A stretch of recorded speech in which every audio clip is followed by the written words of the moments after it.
India Legal presents Courts Roundup.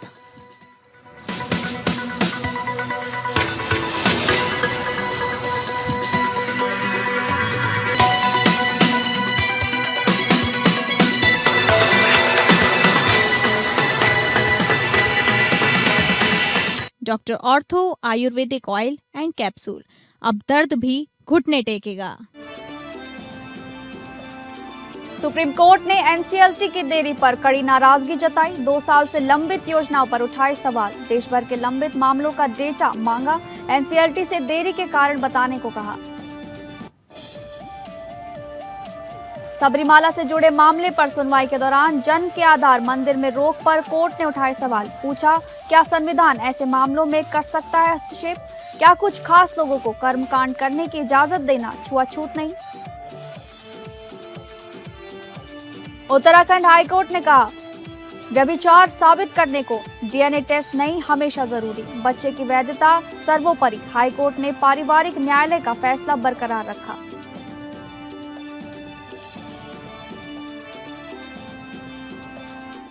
नमस्कार, courts roundup में आपका स्वागत है। मैं हूं आपके साथ शालिनी राणा। अगले आधे घंटे हम सुप्रीम कोर्ट, हाई कोर्ट और तमाम निचली अदालतों की खबरों को आपके सामने रखेंगे। तो शुरू करते हैं कोर्ट्स राउंडअप।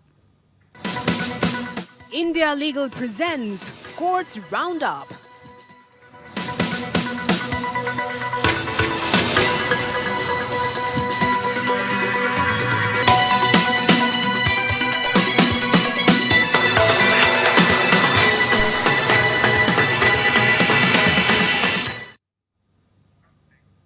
सुप्रीम कोर्ट ने कंपनियों के दिवाला समाधान मामलों में नेशनल कंपनी लॉ ट्रिब्यूनल द्वारा हो रही देरी पर गंभीर चिंता जताई है। अदालत ने 16 अप्रैल को सुनवाई के दौरान कहा कि समाधान योजनाओं की स्वीकृति में अत्यधिक विलंब बहुत दुर्भाग्यपूर्ण है और इससे पूरी प्रक्रिया प्रभावित हो रही है। न्यायमूर्ति पारदीवाला और न्यायमूर्ति केवी विश्वनाथ की खंडपीठ ने देश भर में लंबित समाधान योजनाओं का विस्तृत डेटा मांगा है। कोर्ट ने विशेष रूप से नई दिल्ली स्थित एनसीएलटी की प्रधान पीठ को निर्देश दिया कि वो ये जानकारी दें कि कितने आवेदन लंबित हैं, वे कितने समय से लंबित हैं और अब तक उन पर निर्णय क्यों नहीं लिया गया। अदालत ने यह भी दर्ज किया कि कई मामलों में समाधान योजनाओं की मंजूरी के लिए आवेदन वर्षों से लंबित पड़े हैं, जो न्यायिक प्रक्रिया में गंभीर खामी को दर्शाता है।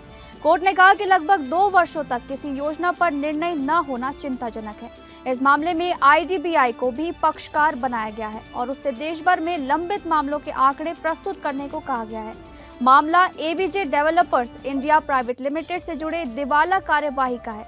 इसमें समाधान पेशेवर ने 24 जनवरी 2020 को आईआईएफएल फाइनेंस लिमिटेड के लगभग 85 करोड़ रुपए के दावे को खारिज कर दिया था, ये कहते हुए कि ये कंपनी के रिकॉर्ड से सत्यापित नहीं हो सका।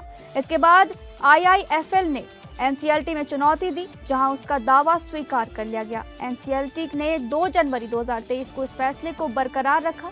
इसके खिलाफ ABJ Heights apartment owners association और कंपनी के एक निलंबित निदेशक ने सुप्रीम कोर्ट में अपील दायर की, ये कहते हुए कि ये दावा फर्जी और मनगढ़ंत है। सुनवाई के दौरान कोर्ट के समक्ष 3 जुलाई 2024 का एक मध्यस्थता निर्णय भी प्रस्तुत किया गया, जो वर्तमान में दिल्ली हाई कोर्ट में चुनौती के अधीन है। कोर्ट ने यह भी उल्लेख किया कि लेनदारों की समिति ने 4 जुलाई 2024 को समाधान योजना को मंजूरी दे दी थी और 12 जुलाई 2024 को इसकी स्वीकृति के लिए एनसीएलटी में आवेदन दायर किया गया था।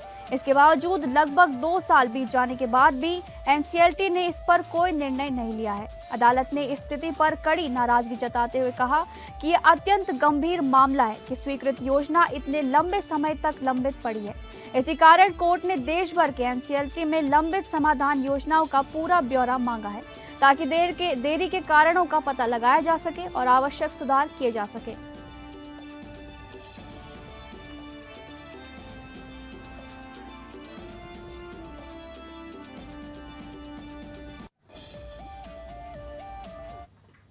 सुप्रीम कोर्ट ऑफ इंडिया में सबरीमाला संदर्भ मामले की सुनवाई के दौरान एक महत्वपूर्ण संवैधानिक सवाल उठा। क्या केवल जन्म के आधार पर किसी आस्तिक को देवता को स्पर्श करने से रोका जाए तो क्या संविधान हस्तक्षेप कर सकता है? 9 न्यायाधीशों की पीठ के सदस्य न्यायमूर्ति एहसानुद्दीन अमनुल्लाह ने ये सवाल वरिष्ठ अधिवक्ता वी गिरी से पूछा। गिरी, जो सबरीमाला टेम्पल के मुख्य पुजारी की ओर से पेश हो रहे थे। उन्होंने दलील दी कि article 25 of the constitution of India के तहत पूजा का अधिकार देवता के स्वरूप और परंपराओं के अनुरूप होना चाहिए। उन्होंने कहा कि जो व्यक्ति के देवता में आस्था रखता है वो उसकी मूल विशेषताओं के खिलाफ नहीं जा सकता। गिरी का तर्क था कि सबरीमाला के देवता लॉर्ड अयप्पा को नैष्ठिक ब्रह्मचारी माना जाता है, इसलिए वहां की परंपराएं उसी आधार पर विकसित हुई हैं। ऐसे में किसी भी आस्तिक को मंदिर में प्रवेश या पूजा का अधिकार उसी आस्था और परंपरा के अनुरूप होना चाहिए। इस दौरान न्यायमूर्ति बीवी नागरत्ना ने टिप्पणी की कि एक सच्चा आस्तिक परंपराओं की तर्क संगतता पर सवाल नहीं उठाता, जबकि गैर आस्तिक को उन पर सवाल उठाने का अधिकार नहीं होता। वहीं न्यायमूर्ति प्रसन्ना बी वार्ले ने कहा कि समय के साथ आस्था और परंपराएं बदल सकती हैं और आधुनिक सोच रखने वाला आस्तिक पुराने रीति रिवाजों पर सवाल उठा सकता है। न्यायमूर्ति जॉय माल्या बागची ने यह भी पूछा कि यदि कोई आस्तिक स्वयं ही किसी धार्मिक प्रथा को चुनौती देता है तो ऐसे में अदालत की भूमिका क्या होनी चाहिए। इस पर गिरी ने कहा कि यदि कोई व्यक्ति मंदिर की परंपराओं से सहमत नहीं है तो वो वहां जाकर उन्हें चुनौती नहीं दे सकता। इस बीच न्यायमूर्ति अमानुल्लाह ने एक अहम सवाल उठाया कि यदि किसी व्यक्ति को केवल उसके जन्म या वंश के आधार पर देवता को छूने से स्थायी रूप से रोका जाता है तो क्या ये संवैधानिक अधिकारों का उल्लंघन नहीं होगा। उन्होंने कहा कि यदि कोई व्यक्ति पूरी श्रद्धा के साथ अपने ईश्वर को मानता है तो उसे केवल जन्म के आधार पर वंचित करना उचित नहीं हो सकता। इस पर गिरी ने स्वीकार किया कि यदि केवल जन्म के आधार पर किसी को अयोग्य ठहराया जाता है तो ये गलत और अवैध हो सकता है। वहीं न्यायमूर्ति MM सुंदरेश ने कहा कि ऐसे मामलों को article 25 उपधारा 2 उपधारा B of the constitution of India के तहत सामाजिक सुधार के रूप में संबोधित किया जा सकता है। सुनवाई के दौरान पीठ ने यह भी कहा कि धार्मिक स्वतंत्रता और व्यक्तिगत अधिकारों के बीच संतुलन बनाना आवश्यक है। मामला भी विचाराधीन है और सुनवाई जारी है।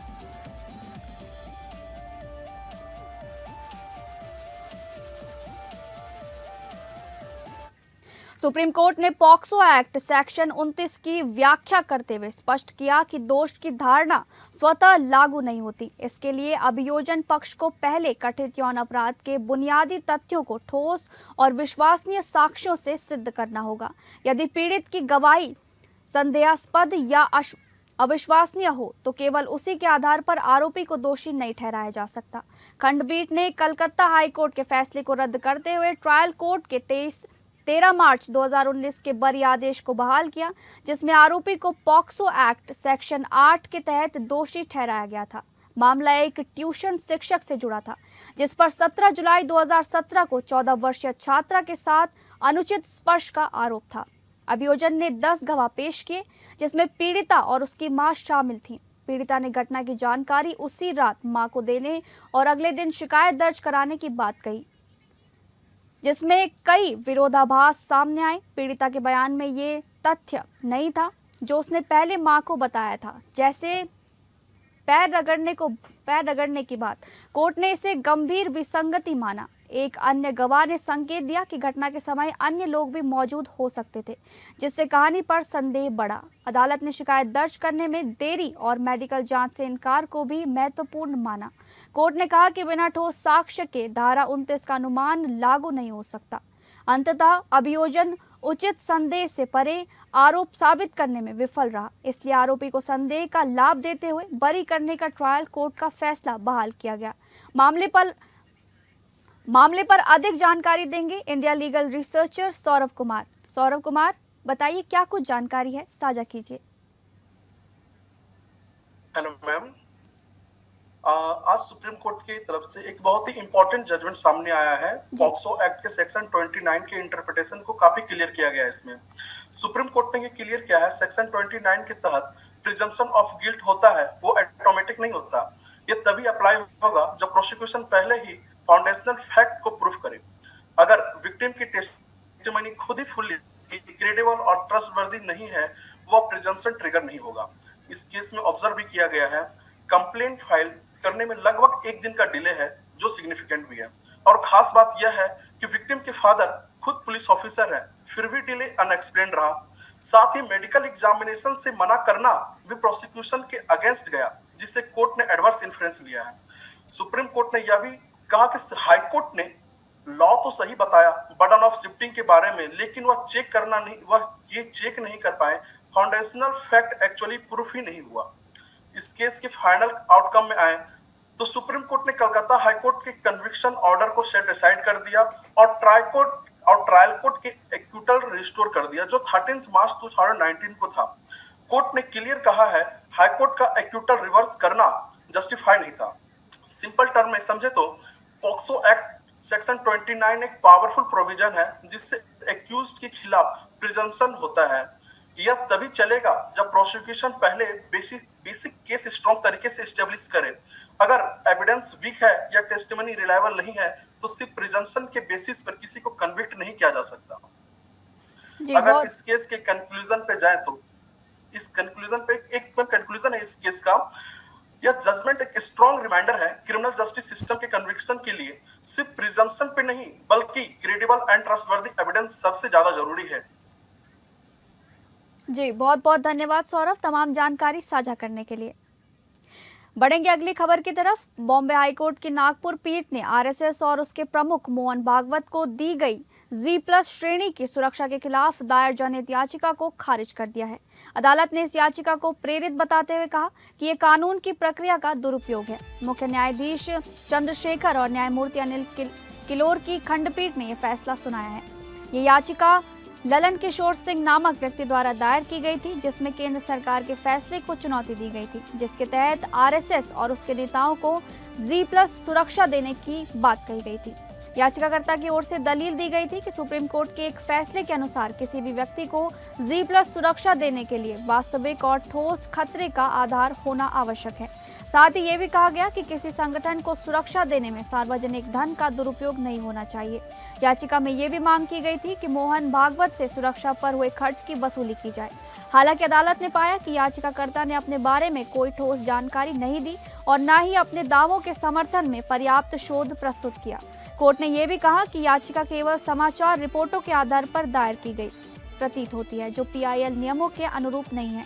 अदालत ने स्पष्ट रूप से कहा कि इस मामले में कोई वास्तविक जनहित नहीं है। अपने आदेश में कोर्ट ने कहा यह याचिका स्पष्ट रूप से प्रेरित है और न्यायिक प्रक्रिया का दुरुपयोग है। इसी आधार पर अदालत ने याचिका को खारिज कर दिया।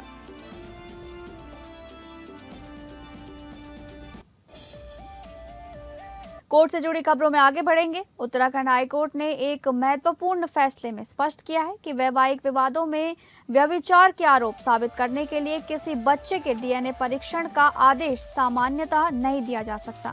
अदालत ने कहा कि इंडियन एविडेंस एक्ट सेक्शन 112 के तहत वैध विवाह से जन्मे बच्चे की वैधता की जो कानूनी धारणा है उसे बिना ठोस आधार के चुनौती नहीं दी जा सकती।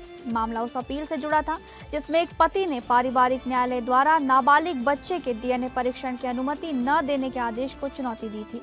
अपीलकर्ता ने हिंदू मैरिज एक्ट सेक्शन 13 के तहत तलाक की कार्यवाही शुरू करते हुए अपनी पत्नी पर व्यभिचार का आरोप लगाया था। उसने अपने आरोपों को साबित करने के लिए बच्चे के DNA परीक्षण की मांग की। उसका तर्क था कि व्यभिचार के मामले में प्रत्यक्ष साक्ष्य मिलना कठिन होता है, इसलिए वैज्ञानिक प्रमाण के रूप में DNA परीक्षण आवश्यक हो सकता है। हालांकि पारिवारिक न्यायालय ने इस मांग को खारिज कर दिया था, ये कहते हुए कि ऐसा परीक्षण पितृत्व निर्धारणा के समान होगा जिससे बच्चे के अधिकारों और भविष्य पर प्रतिकूल प्रभाव पड़ सकता है। हाईकोर्ट ने भी इस दृष्टिकोण से सहमति जताई। अदालत ने कहा कि साक्ष्य अधिनियम की धारा 112 एक निर्णायक उपधारणा स्थापित करती है जिसके अनुसार वैध विवाह के दौरान जन्मा बच्चा वैध माना जाता है। इस धारणा को केवल तभी चुनौती दी जा सकती है जब यह साबित किया जाए कि संबंधित समय में पति पत्नी के बीच शारीरिक संपर्क नहीं था।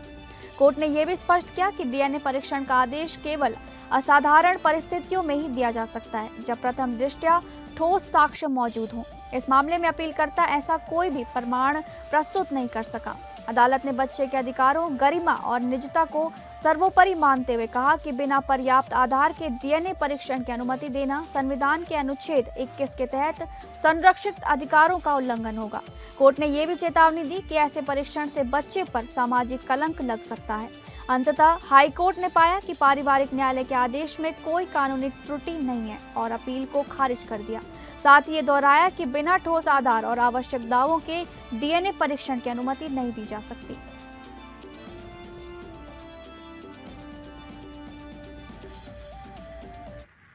आइए अब इंडिया लीगल वेब रिपोर्टर से समझें कि डीएनए टेस्ट कब और किन हालतों में होता है और इसकी कानूनी जरूरत क्या है।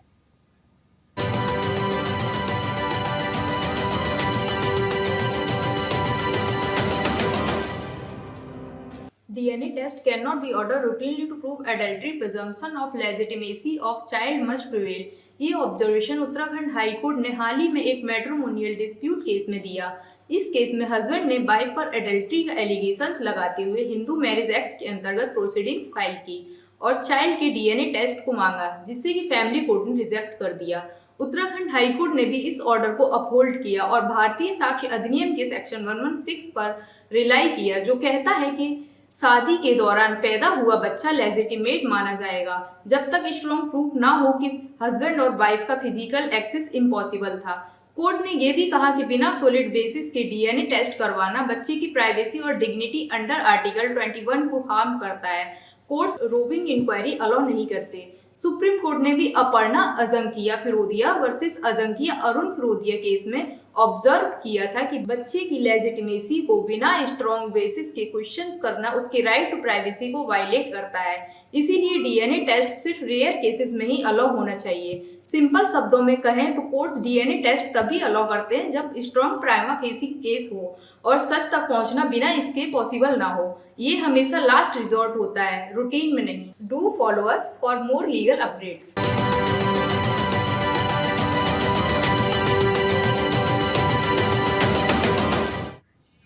कोर्ट से जुड़ी खबरों में आगे बढ़ेंगे। कलकत्ता हाई कोर्ट के समक्ष एक जनहित याचिका दायर की गई है, जिसमें आरोप लगाया गया है कि चुनाव आयोग ने पश्चिम बंगाल विधानसभा चुनाव से पहले कथित तौर पर उपद्रवियों की एक गुप्त सूची तैयार की है और उसे प्रसारित किया है। याचिका में दावा किया गया है कि इस सूची में शामिल लोगों की गिरफ्तारी या हिरासत के लिए निर्देश दिए गए हैं ताकि उन्हें चुनाव प्रक्रिया में भाग लेने से रोका जा सके।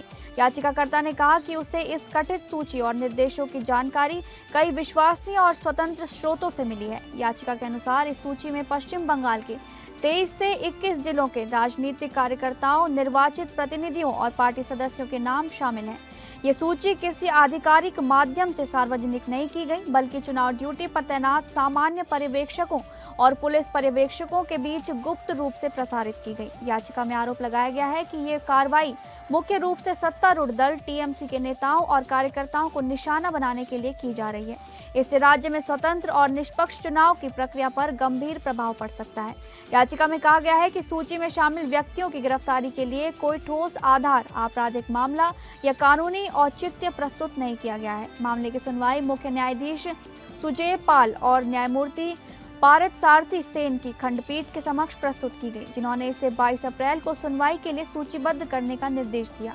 याचिका में उच्च न्यायालय से इस कथित सूची को रद्द करने और सूची में शामिल व्यक्तियों के खिलाफ किसी भी प्रकार की दमनात्मक कार्रवाई पर रोक लगाने की मांग की गई है। इसमें यह भी कहा गया है कि अधिकारियों को निर्देश दिया गया कि मतदान से पहले इन लोगों की पहचान कर उन्हें हिरासत में लिया जाए, जो पूरी तरह से मनमाना और गैरकानूनी कदम है। याचिकाकर्ता ने तर्क दिया कि इस तरह की कार्रवाई न केवल अधिकारों का दुरुपयोग है, बल्कि लोकतांत्रिक प्रक्रिया में हस्तक्षेप भी है। इससे चुनावी मैदान आसमान हो जाएगा और राजनीतिक भागीदारी प्रभावित होगी। याचिका में यह भी कहा गया है कि ये कदम कानून व्यवस्था बनाए रखने के उद्देश्य से नहीं, बल्कि राजनीतिक विरोधियों को चुनावी प्रक्रिया से बाहर करने के लिए उठाया गया है।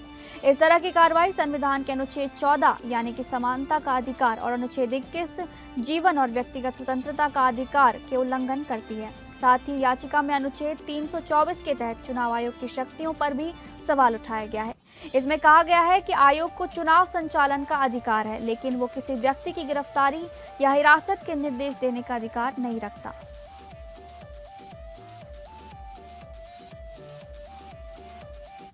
दिल्ली हाईकोर्ट के जस्टिस स्वर्णकांता शर्मा ने आम आदमी पार्टी के नेता अरविंद केजरीवाल की उस याचिका को खारिज कर दिया, जिसमें उन्होंने आबकारी नीति मामले की सुनवाई से न्यायाधीश के अलग होने की मांग की थी। केजरीवाल ने तर्क दिया था कि न्यायमूर्ति शर्मा के बच्चे केंद्र सरकार के पैनल वकील हैं और उन्हें सॉलिसिटर जनरल द्वारा कई मामले आवंटित किए गए हैं, जबकि उसी मामले में सीबीआई की ओर से सॉलिसिटर जनरल पेश हो रहे हैं। इस आधार पर उन्होंने हितों के टकराव का आरोप लगाया। हालांकि अदालत ने स्पष्ट किया कि न्यायाधीश के बच्चों का सरकारी पैनल में शामिल होना इस मामले से किसी भी प्रकार से जुड़ा नहीं है। कोर्ट ने कहा कि सीबीआई ने भी स्पष्ट किया है कि न्यायमूर्ति शर्मा के परिजनों का इस आबकारी नीति मामले से कोई संबंध नहीं है और न ही वे किसी स्तर पर इसमें शामिल हैं। अदालत ने सख्त टिप्पणी करते हुए कहा कि कोई भी वादकारी ये तय नहीं कर सकता कि न्यायाधीश के बच्चे किस प्रकार जीवन जिए या कौन सा पेशा अपनाएं। केवल इस आधार पर कि वे वकील हैं या सरकारी पैनल में हैं, उन्हें अपने पेशे से वंचित नहीं किया जा सकता। कोर्ट ने यह भी कहा कि यदि ऐसे आरोप स्वीकार कर लिए जाएं तो न्यायालय किसी भी ऐसे मामले की सुनवाई नहीं कर पाएगा जिसमें केंद्र सरकार पक्षकार हो। अदालत ने कहा कि इस प्रकार के आरोप न्यायिक संस्था की गरिमा और निष्पक्षता पर अनावश्यक सवाल खड़े करते हैं। न्यायमूर्ति शर्मा ने यह भी स्पष्ट किया कि इस मामले में वास्तविक हितों का टकराव नहीं है, बल्कि इसे इस तरह प्रस्तुत किया गया है मानो टकराव मौजूद हो। अदालत ने कहा कि केवल दूर की या काल्पनिक परिस्थितियों के आधार पर पक्षपात का आरोप नहीं लगाया जा सकता, बल्कि इसके लिए ठोस और स्पष्ट साक्ष्य आवश्यक होते हैं। कोर्ट ने यह भी कहा कि बार बार झूठे आरोप दोहराने से वे सत्य नहीं बन जाते। न्यायिक प्रक्रिया को कमजोर करने की कोशिश नहीं की जा सकती। अदालत ने यह भी टिप्पणी की कि सॉलिसिटर जनरल केवल न्यायमूर्ति शर्मा के बच्चों को ही नहीं बल्कि अन्य पैनल वकीलों को भी मामले आवंटित करते हैं। अंत में कोर्ट ने कहा कि किसी वादकारी की यह आशंका कि उसे राहत नहीं मिलेगी न्यायाधीश पर पक्षपात का आरोप लगाने का आधार नहीं हो सकती। न्यायमूर्ति शर्मा ने अपने 30 वर्षों के अनुभव का उल्लेख करते हुए कहा कि न्यायाधीश बनने से पहले उन्होंने सभी पेशेवर और नैतिक मानकों को पार किया है। उन्होंने ये भी कहा कि न्यायाधीशों पर व्यक्तिगत हमले न्यायिक संस्था पर हमले के समान है।